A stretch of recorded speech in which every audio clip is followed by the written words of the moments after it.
I'm Aum D, a student reporter from Fort Myers, Florida. I'm excited to announce my guest, Audrey C, a rising sixth grader from Smyrna, Georgia.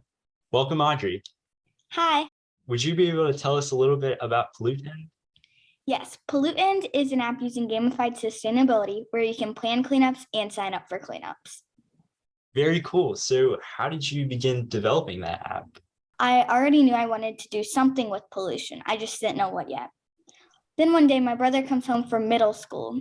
He and his friends have to do a project where they have to go and pick up trash, but they were having trouble finding cleanups to do. And then I came up with this idea. What if people had an app where they can plan cleanups and sign up for cleanups using gamified sustainability? Very cool. So your brother was like part of your inspiration towards developing this app? Yeah. Nice. So what changes have you made within the app, or have you made any adaptations? So before, every time you leveled up and got a new rank, I wasn't going to add any prize or anything.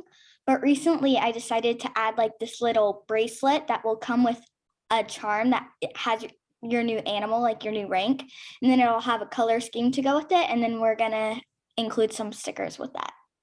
Very cool. So have you thought about like marketing this idea, or like who's your target market for this idea? So right now I'm targeting 12 to 93-year-olds because I want schoolers to be able to enjoy the app too, because they might need it for school. But then I also want adults to be able to enjoy it too, because I know there's a lot of people that like to do cleanups and stuff out there. Nice. Yeah, I absolutely agree. So what's your favorite part of the invention if you had to choose? Probably like the prototype. I liked designing that. It was really fun because then like I got to I got to use my own inspiration and got to design it myself. I didn't like have other people telling me what I had to do and stuff. So I kind of came up with it on my own, and that was really enjoyable. So in addition to your gifted teacher, what sort of support did you have when developing Um, this? So my teacher, she supported me a lot. Like she had helped me with all this, like make sure I had everything turned in. I had everything I needed. But then also I had a lot of support from my parents. So right before I was supposed to go to nationals, I lost my board. Oh, So then wow. we had to remake my whole trifold board, and my parents were there to help me and make sure I had everything to glue on it. Those are some great parents. Yeah. Nice. Are there any parts of the invention process that you thought might have been hard? One part that was hard was, even though I loved designing the prototype, it was hard to find like the right website and app. And at the beginning, I didn't know what I wanted the app to look like.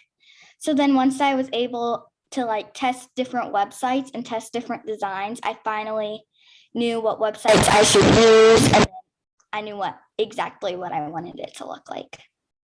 Nice. What sort of websites did you take a look at?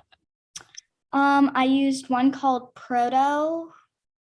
I forget the other one. I tried maybe three, and then I decided on using this website called Marvel, which helped a lot. Cool. That's great to hear.